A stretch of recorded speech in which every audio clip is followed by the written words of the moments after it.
Great. Well, welcome everyone. Welcome to those new folks that are joining us for the first time, as well as the returnees to our monthly Mentor Protege workshop. On behalf of the VTA, the Minority Business Consortium, and the Silicon Valley Transit Consultants, we welcome you to this month's BSB2 Mentor Protege workshop. I'm Raul Lavrin. I'm a vice president with WSP and SVTC's Mentor Protege Plan lead. Today, I'm joined by NBC representatives, Reginald Swilley and Carol Bin. Welcome. Today's presentation is the fourth workshop that we've covered over the last 4 months, and today's topic is very basic, business development, but extremely important. Note that today's presentation is being recorded, and a copy will be made available to the public following today's presentation. We're not going to take time to do formal introductions of all the attendees, but as mentioned previously, please take time to introduce yourself via the chat function and let people know who you are and where you're from. Feel free to include your contact information and obviously your name of the business. Our presentations are expected to run about 30 to 35 minutes. We'll allow time at the end for Q&A. Please enter your questions in the Q&A function, not the chat function. You can do it on the chat function, but for the Q&A, we'll take those and I'll moderate those at the end of the session and try to get as much of those questions out there and answered as possible. At this time, I'd like to hand it over to Reginald Swilley from Minority Business Consortium to say a few words. Reggie? Yes, good afternoon, everyone. Minority Business Consortium are the consultants for the SBE DBEs on this major project. We are happy with the work that the SVTC is, the Silicon Valley Transit Consultants are doing, and Raul on this Mentor Protege workshop series.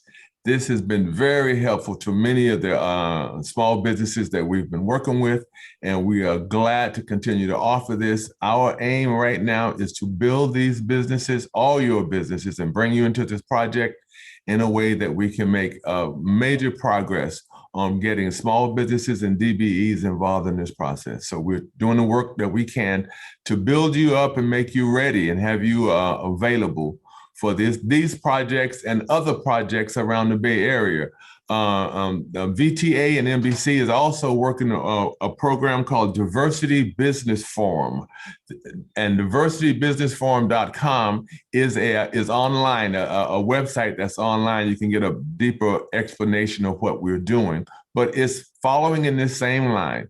We are trying to bring all the people, all the small businesses and the DBEs around the Bay Area together so we can find out what to do and where the contracts are with many of the major contractors.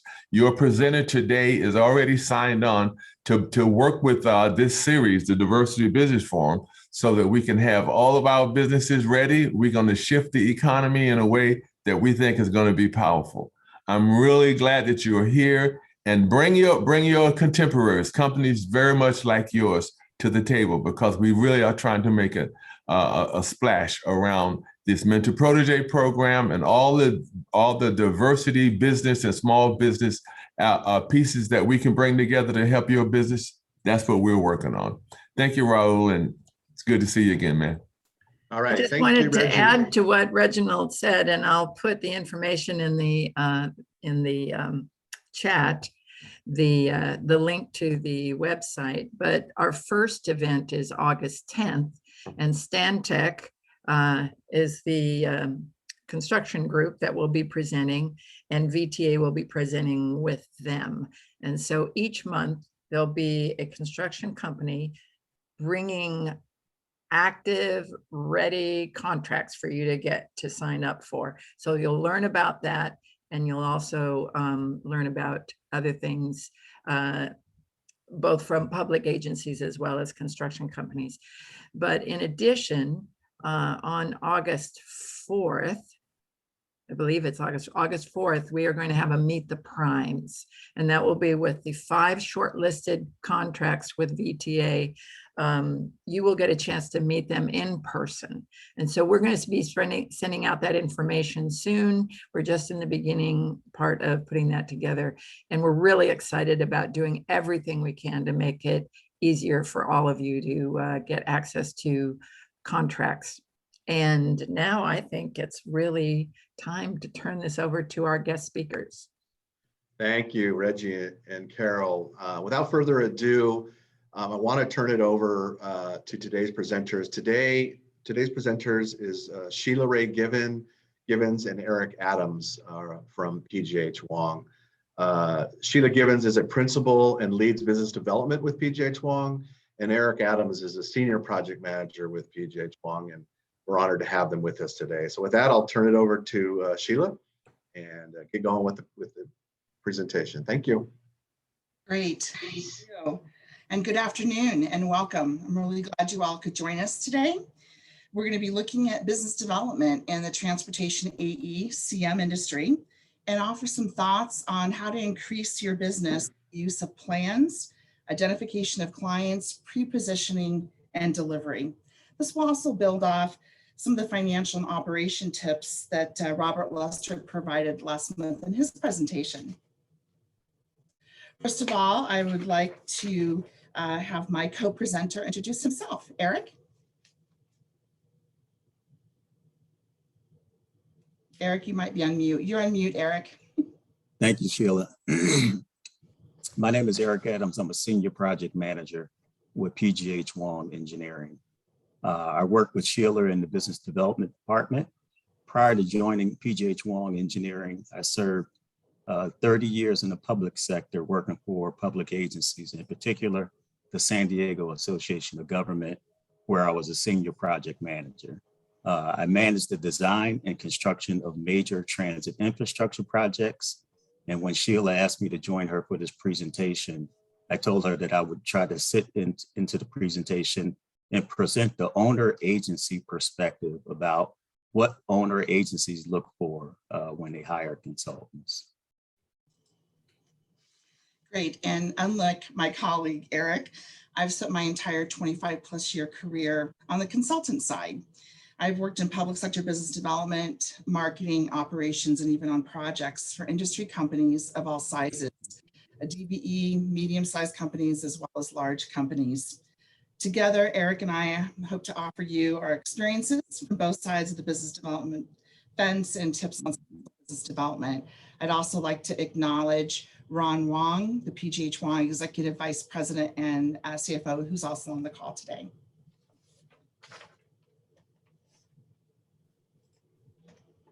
So what is business development? And actually, before I go to the screen, I will have Carol do a quick survey for us to get some interaction going. Carol?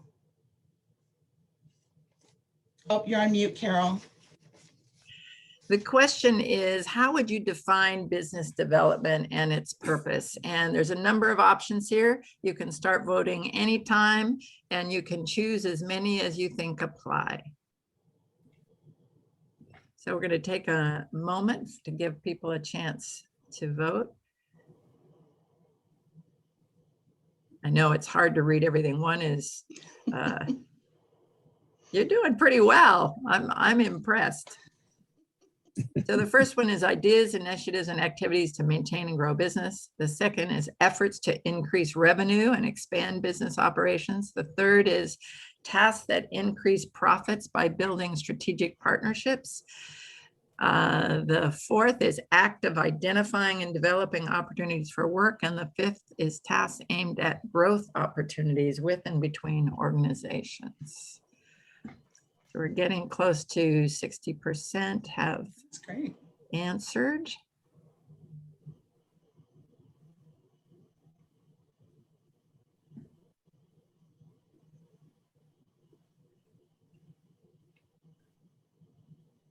All right. I think once we get to 70%, I'm going to end the polling. We can relaunch it later, but the results, I'll share the results. 89% of you felt the first one was probably most important. The least was the increasing profits by building strategic relationships, but all of them are about 89, 83, 87, and most of you answered more than one. And that's absolutely the purpose here. You know, we all know business development has, you know, a wide definition, and it certainly includes this list. No surprise, all these items make up business development. It's really the activities that maintain and grow your business. This is one of my favorite cartoons that I think sums up the need for business development very well. With 0% work, we can expect 0% projects. So we got to put a little work into it. And with that said, okay, you have a general idea of the kind of efforts and initiatives that it takes to do business development. So, you know, where do we start? I really believe good business development starts with the foundation of a good business development or business plan, simply how you envision your firm and what it will take to grow. And the next building block is identifying and adding the clients and projects that fit your plan and your vision. The pre-positioning follows. The stage includes personally connecting with the owner agencies and your partner AECMs to understand their needs so you can prepare a tailored solution to address those challenges, particularly important in large competitive markets like California. And finally, it's delivering on your promises in your proposal and throughout your project. And we're going to touch on each of these today during the presentation. Well, even our founding father knew that if you fail to plan, you're planning to fail. Okay, so we all get it. So plan's a good idea. So what do you need in a plan? I think a lot of people figure I need a 3-inch binder and 4 of them, and it needs to be extensive. It really doesn't. You can have a very simple business plan, and these are some of the elements that you would include. Your mission and vision. You know, what do you want to be in a year, 3 years, 5 years? What kind of company do you want to be? What kind of services do you want to provide? Based on that, set focused goals with specific measurable actions, deadlines, and the staff that you think that you're going to need to help you accomplish those goals. Then identify and match those key clients and project pursuits to those goals. And an item often forgotten is the need to base your plan on some research, and that includes both the market and economy research as well as your firm. And I want to spend just a minute here talking about, you know, why research. A study that was done in 2018 by the Hinge Research Institute of Professional Service Firms found there were core differences between slow or average growth firms and high growth firms. And this was a study of firms of all sizes. They found that high growth firms were 4 times as likely to perform regular research on their target markets, simply knowing what their clients' budgets were, which sector was growing and which ones were not. Then they used that research and used it to specialize and differentiate within their firm. And last, they were 2 times as likely to take a visibility approach that included things like content marketing. And I know you'll hear more about that in our industry as we move forward, but it's really about building trust and credibility in the industry by using relevant and useful content, things like lessons learned, ideas, and innovations. After you've looked a little at the regional and market economy, you also need to take a quick look at your firm. And a great tool to give you an analysis of your firm is called the SWOT. I'm sure a lot of you have used it. If you haven't, it really is a fun and interesting exercise. It stands for strengths, weaknesses, opportunities, and threats. And it really allows you to evaluate your company's competitive position in the market. And it's best when you use diverse groups of voices within your organization, new staff, tenured staff, project staff, corporate staff, as well as some external people, partners and agencies that would give you feedback. You can also use a SWOT if you're looking at a certain practice area in your company or even a project pursuit. This tool and many others are available in many forms on the internet too. So a couple last notes on BD planning. Don't shelve it, use it. Discuss it on a regular basis, monthly or quarterly, and make adjustments as needed. That's the way these plans work. Important, summarize your plan to share it with your staff. It doesn't need to be a long summary, it can be a short summary, but it's really important to empower your staff with information about where your firm is going and what you're doing. It will certainly also demonstrate to your staff that you're a company with plans to succeed, and they really are our best mouthpieces out in the field. Nearly 30% of the attendees on last month's call said they didn't have a plan. People tend to not want to undertake it because, again, they think it needs to be this 3-inch volume. It doesn't. It can be a couple of pages with a sheet of financials behind it, just something that you're shooting for. And again, the part of sharing it. And lastly, many people get stuck on a plan because they think it needs to be perfect. So I'd like to give you a news flash. There's no such thing as a perfect plan. I've never seen one in all of my years. It's just starting it and using it to adjust and for your focus. This is a sample of one I did many years ago. It was basically a 1-page, 2-sided piece that we provided to our staff that shared our vision, our mission, our overall goals and target markets and key actions. And it was successful. People really were excited to hear about what we were doing. At this point in time, I'd like to turn it over to Eric to discuss some tips on identifying clients and projects. Eric? Thank you, Sheila. So let's do this little survey. Can you launch that survey, Carol? Question number 1. There's a gentleman by the name of Peter Drucker. Drucker was very famous for marketing and leadership practices. Ask yourself, you have a 1 in blank chance of selling more to an existing client. What do you think that number is?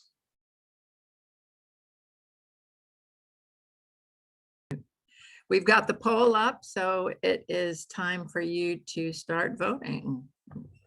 Existing clients, what's your chance to sell more?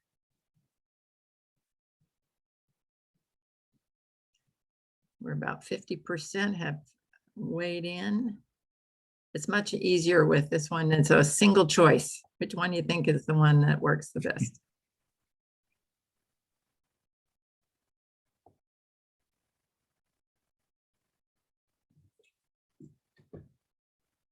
So I'm going to stop at 70% and share the results.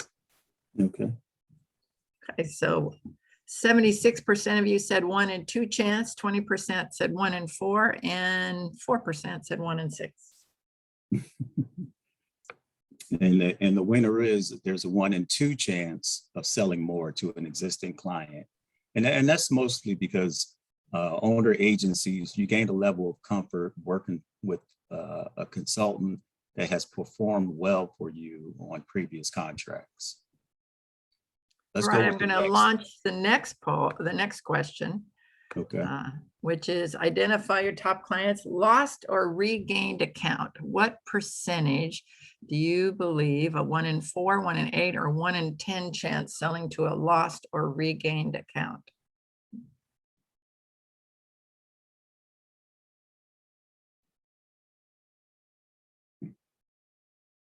People are getting faster.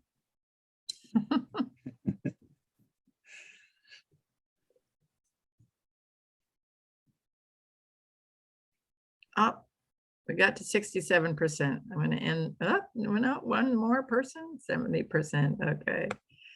Here we go. Share results. So 38% said 1 in 4 chance, 31% said 1 in 8, and 31% said 1 in 10.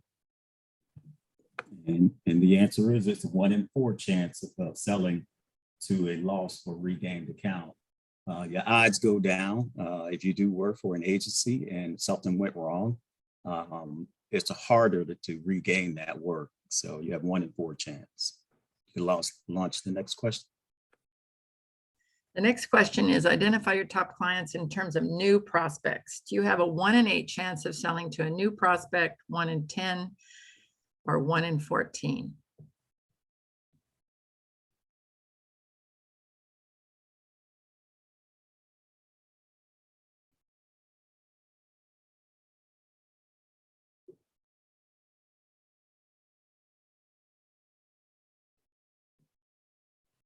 Okay, we've hit the magic, well, even 72%.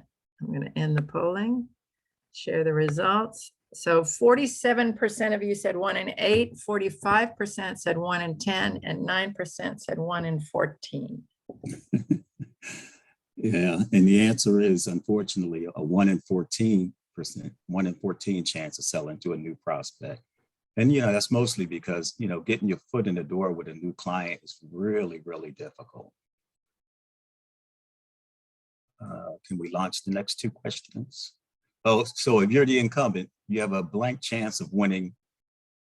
You have a blank chance of winning a project if you're the incumbent. And what percentage of a chance do you think that you have if you're, you know, this is a new client for you? Yeah, we don't have a poll for that. So you're going to have to give us the answer or let us think about it. I'll give you one. I'll give you a couple, 2 seconds to think about it.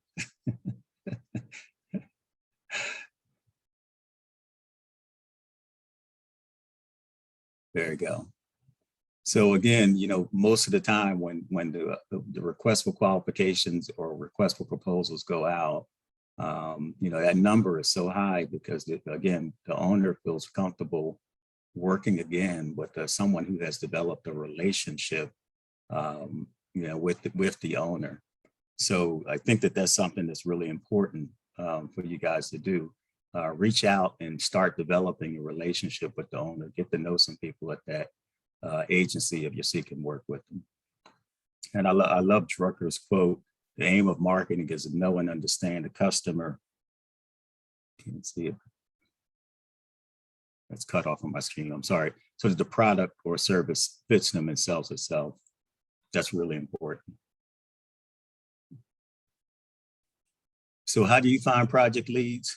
Agencies typically have websites where you can go on and you can see the current procurement opportunities. And you can also see the anticipated procurement opportunities, work that's coming down the pipe 6 months or a year from now. So get out and look on those websites and look into the information. In addition to that, go to some agency board meetings or agency task force meetings that are sponsored so you can get some more information. Bid sites are always a good resource.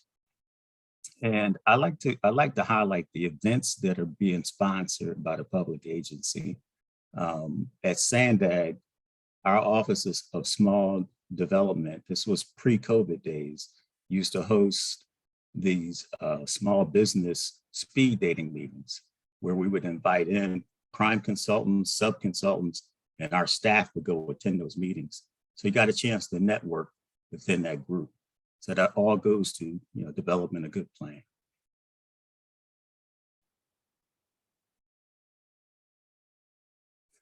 So prepare and pre-position. So a lot of the work that will help you be successful is the work that you do up front, establishing a relationship with the company, introducing yourself to the introducing your potential management staff. I'd oftentimes have consultants that would give me a call and ask that, you know, could they meet with me for 30 minutes so they could bring in some new staff that they recently hired. So that was really important. The other thing that I think is really important is understanding the project the projects that are out on the street and the ones that are coming down the pipe. I was telling Sheila the other day that firms need to get out and get their boots on the ground. If there's a job that's going to be out on the street, have your staff go out in the field and walk the job, just so you'll have a better understanding. And if you look at this curve, you know, your chances are a lot better, a lot higher if you can do some of this work up in advance.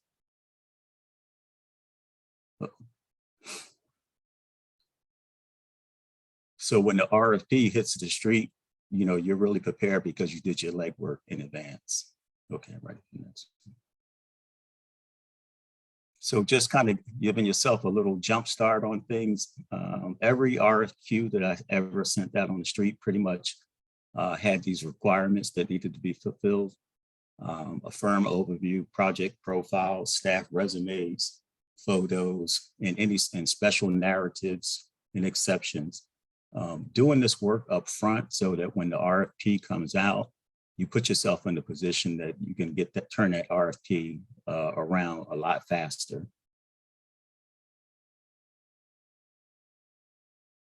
So pre-positioning, start early, get out and know the project, establish some client relationships, bring the experience that's required for the job. I mean, that's really key.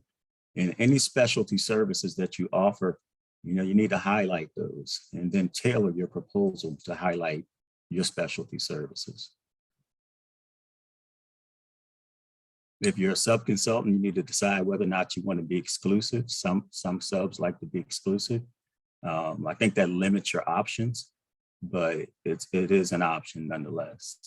Number 8 and 9, multiple staff. That really goes to making sure that you have the proper amount of staff to work the job. And the proposal narrative, I think, is really important. In the proposals that I used to put out on the street, I had a section called Project Understanding and Project Approach. And if the successful firms were the ones who nailed that project understanding and project approach. If I paired anything of these 14 bullets here, I would say that demonstrating your knowledge of the project understanding and project approach and having the proper staffing on the job are the most two important to me. Update your certifications, and if you have a chance, you know, attend the pre-proposal conference so that you can ask questions and get a better feel for what the client is looking for. And once you win the job, it's important, obviously, to deliver on time. When I was a design project manager, oftentimes, you know, we had a certain submittal dates for my design, 35, 65, 95, and 100%. The consultants who got more work from me were the consultants who achieved those milestones, and they didn't impact my overall schedule. And once you get the work, perform well so you can get more work. Sheila.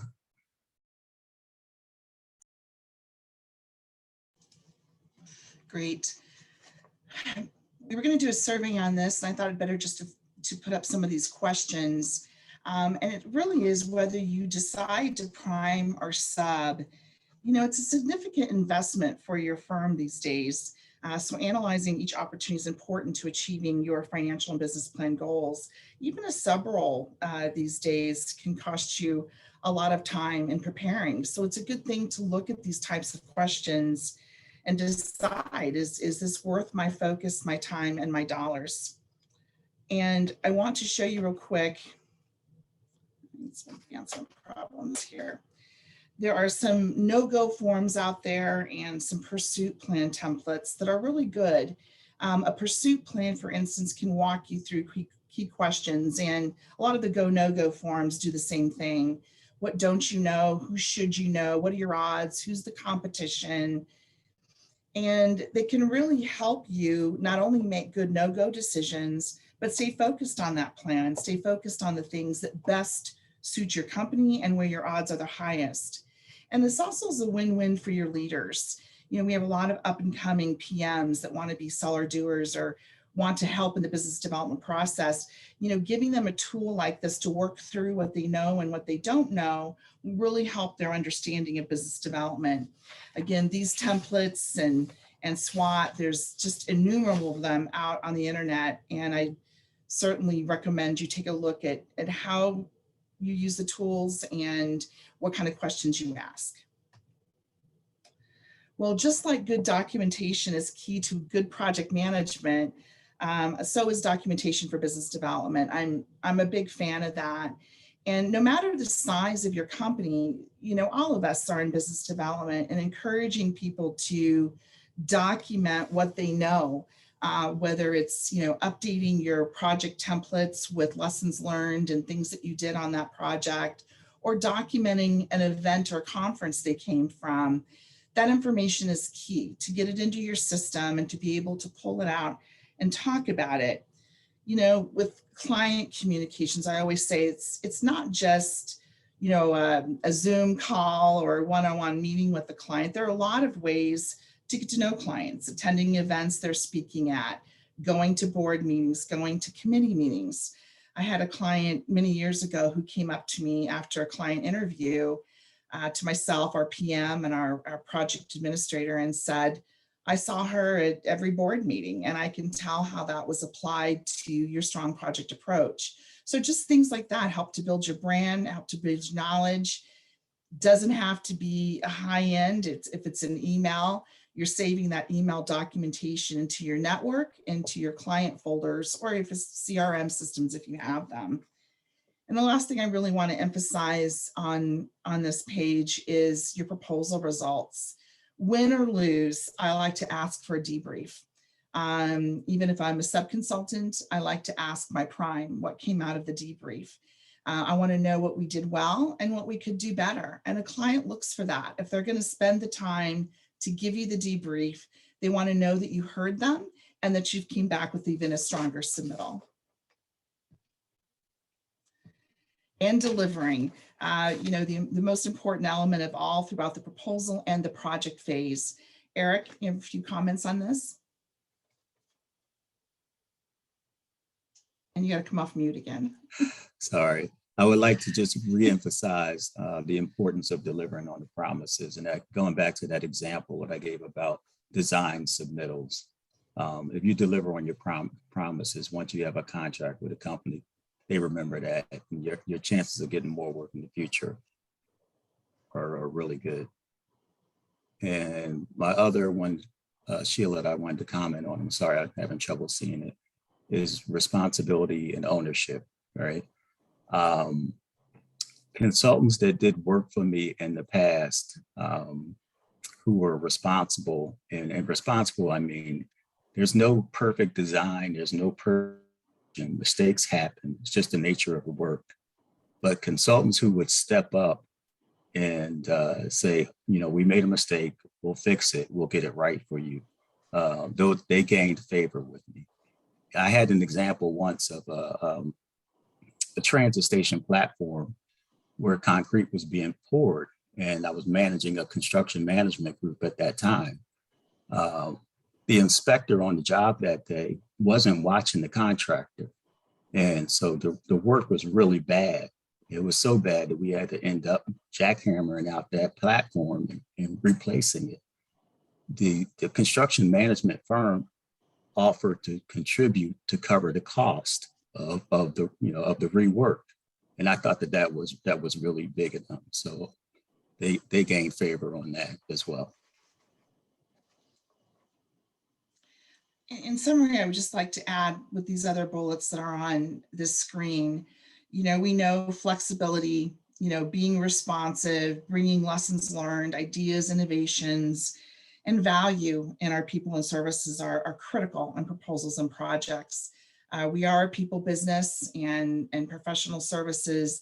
These items, really are important, and it's why, even in a competitive environment like we're in, there still are so many pursuits out there, and being focused will allow you to do these things even better. In summary, I asked our PGH Wong founder, Peter Wong, how he'd been around for 35 years. And here's what he told me. Keep it simple. I always have a plan that is reasonable and logical to achieve.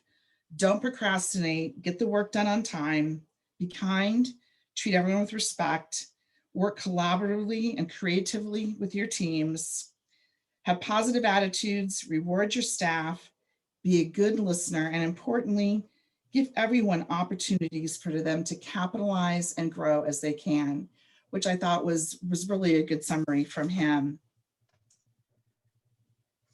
We really tried to cover a lot of ground today, and business development is a big area to try to narrow down to 25 minutes. But I hope there were a few things that you picked up today that you can do. Just pick one or two that you think can really help you increase your win ratio, whether it's putting that plan together to really help you focus, whether it's doing a quick SWOT analysis to get an idea of, is my viewpoint, my perspective of my company the same as other people have? And don't forget to name other people to help you. You're not in this alone. We are in an environment where we know one of the most attractive things to hiring is empowering people. So empower them to help you achieve the company goals by sharing with them that what you want to do and assigning them to help you. One of my other mentors used to say to me over the years, sure, I'd rather be lucky than smart, but I still plan. And it was because more often than not, it was through planning and focus and hard work that we won the work. So ask yourself, if not now, when? So I'd like to give you a little bit more encouragement that along the way, just start. There's no perfect plans. There's no perfect process to this. There's no magic, formula. It really is work smarter, not harder, and understand that in moving out of what you're doing into an uncomfortable zone, hey, you're going to have lessons learned. You're going to have failures, but you want to make your mission and vision come true. It really takes a little bit of work on your part, and you'll be surprised by the results. So at this time, Eric and I thank you for your time. Hope we've hit upon some things that you'll find useful, and would really like to open it up to your Q&A at this point. Excellent. I'd like to reiterate, thank you, Sheila and Eric, for pulling this together. Very well done. You're right. It's a topic that could go days if necessary. So you've done a good job of consolidating. Again, reminder that we have the Q&A function, which I will monitor. I've also written down some of my own questions. The first question we had is from Lasagna. And she's asking, can we get some example sites of where we can find the forms? Well, Lasagna, I'm not exactly sure what we're referring to. And Sheila, maybe you can follow up. Yeah, I'm assuming you're referring to SWOT. I have one that I would be happy to make available here as well. But you can, if you just go into Google and you hit SWOT, there'll be 50 that come up. It really is looking at each of the quadrants on your SWOT form for you to tailor. If you're looking at your firm, if you're looking at a project, if you're looking at a market sector, you want to look at tailoring those criteria. But there's a lot of also great examples on SMPS, and that's the Society of Marketing Professionals. They also offer a lot of templates. So that's SWOT, that's business plans, and your pursuit plans and your go no-goes. Isn't internet wonderful? You can key in even engineering company examples. I got several from even Jacobs that way that gave you just some great examples. Sheila, was no-goes, that was the form you had up earlier, right? The form I had was a pursuit plan. That's something I've used over my career. There are also simple go no-go forms that tend to be 1 or 2 pages. My pursuit plans tend to be 4 or 5 pages because of the amount of information. I use it as a project pursuit plan when I'm priming that I'll use for the 6 months or a year that I'm chasing something. It's my guide to what have I done, what's left to do, what are my actions. And again, there are a lot of templates out there on the internet for that. And I think someone was asking for a link to that pursuit plan that you showed. So maybe you can provide that. Absolutely. You and I can follow up after. Yes. There's also just a general request, Sheila and Eric, for your contact information. Oh, sure. People are interested in following up with you. So it's also here, our email addresses. It's a big topic and there's a lot out there. And I always say when I'm working, either as a prime or sub, it's really important to connect with our partners in the industry. And whenever you can do that, do it on a project specific basis. Hey, you know what? I see this project coming up in 6 months, back to what Eric was saying about being early. Because a lot of us, when we're looking at a focused plan, I'm looking at things 6 months, a year down the road. So if you call me when the RFP comes out, I'll probably still have some room because I like to do that. But I really like to plan out. So call me. That's why a plan is good. And say, hey, Sheila, these are 2 I'd really think my company's a great fit for. I've looked at it. I think I'm a good fit with the client and the project. What do you think? What could we talk about? Excellent. There's an anonymous attendee question. Whom can we contact to seek assistance for business development? And I'll answer it a couple of ways. One is, Sheila and Eric have offered their contact information. As some of you know, there is a formal Mentor Protege Program attached to the BSV2 project that I'm leading, and PGH Wong and Mott McDonald and HNTB and WSP are all involved with. That's going to happen on a yearly basis. So that's an opportunity if you're not already part of those, if you're not already selected this year, we'll do that on an annual basis. So look out for that. And then, and just in general, Sheila, what would you recommend for somebody who wants to learn more about business development? Oh my gosh. Well, first of all, I'd like to echo what you said. I am a huge fan of mentor protege programs, starting back to Cal Mentor days, and having been involved in LA Metro's mentor protege programs as well. I think they're a great way, and they're win-wins, and they should be. I learn information all the time. It's people business. The information goes back and forth. As far as business development in itself, I'm going to mention SMPS again. Early on in my career, I was working public affairs out on projects and wanted to make more of a switch into corporate projects and PR and all that. And I took several workshops from SMPS, Society of Marketing Professionals, and I still find them an outstanding resource for the AECM industry. So I'm not a paid advertisement, but I really do strongly recommend them, and for your staff. And again, events like this, where people are just talking about their experiences. There's again, no magic formula I can give you.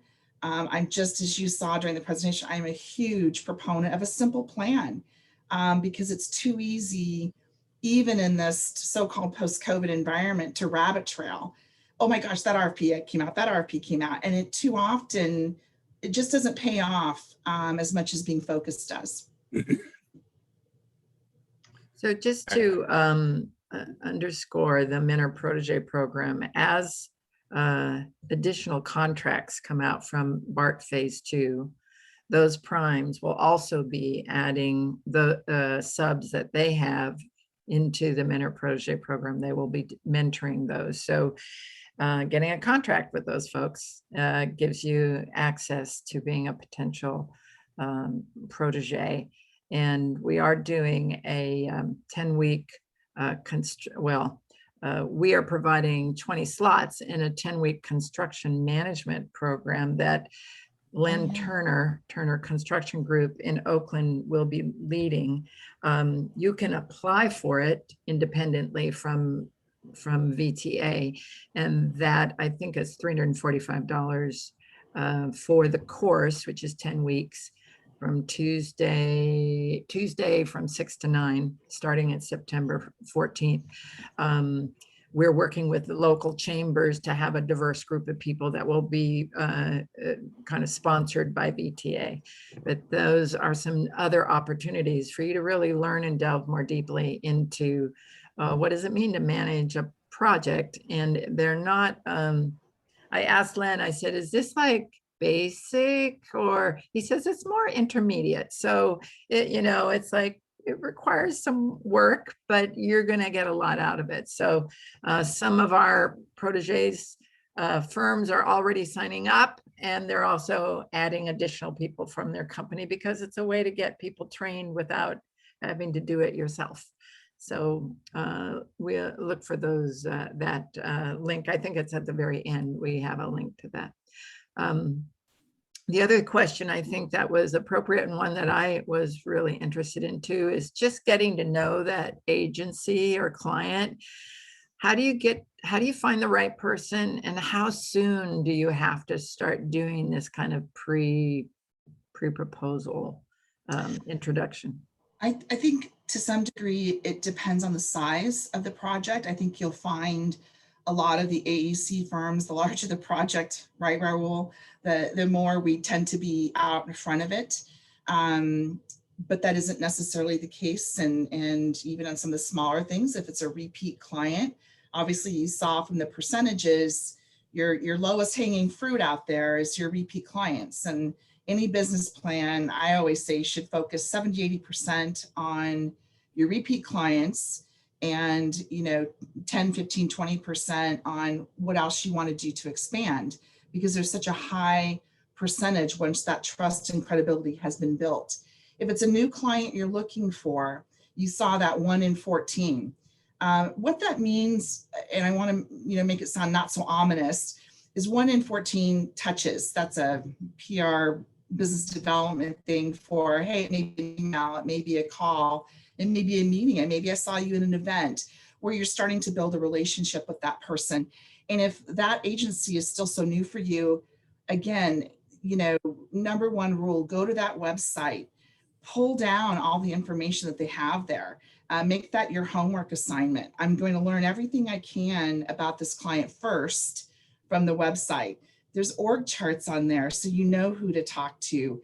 There's usually a great vendor procurement group like at VTA who will also help you. I always find the procurement group's a good one to start with. Can you tell me, who's in charge of X, Y, and Z project? And, are they open to talking to people at this point? Are we in blackout? Are we not? And then starting to develop a foundation of information. I'll go to a CMAA event or on Zoom to learn about the project. So I've got my website information, maybe a committee meeting, an event, and then I'm ready to meet with that client to ask some very specific questions. Is your scope going to be typical CM? What's your atypical scope? What is your requirements going to be on staffing? So you're just kind of like that building block visuals. You're building that as you go. And yes, with a new client, it's going to take you a little bit longer. Sometimes you can shorten by being a sub. It's a great rationale often to choose to be a sub with a partner who's been there, done that. Yeah, just to zero in a little bit more on the question by Sunil, how to go about finding the right person at the agency to ask the question and get the information from. What would you say about that? Again, I study the website.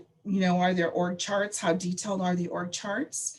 And then, like I said, one of my favorite places to go is vendor procurement, contracts.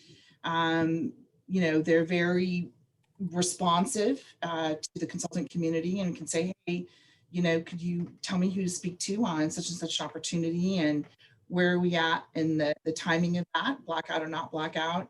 So they're an excellent resource. So both websites and procurement, I find, are two good places. Or if you know someone else in that department, in engineering or construction or planning, whatever you're chasing, to ask the question of if, and that's, probably one of my favorites, because, hey, I know somebody over here, but maybe not necessarily that person. Could you tell me who that is? Or can you also maybe possibly give me an email introduction? Yeah, I would just add, just sometimes it's as easy as calling the receptionist, at the agency and saying, who's the project manager for this job that's coming up out on the street? And can I get that person's contact information? Yes. Along those lines, Eric, because, okay, go ahead, Carol. No, I was just going to underscore how important it is to have a good relationship with the secretary or a receptionist.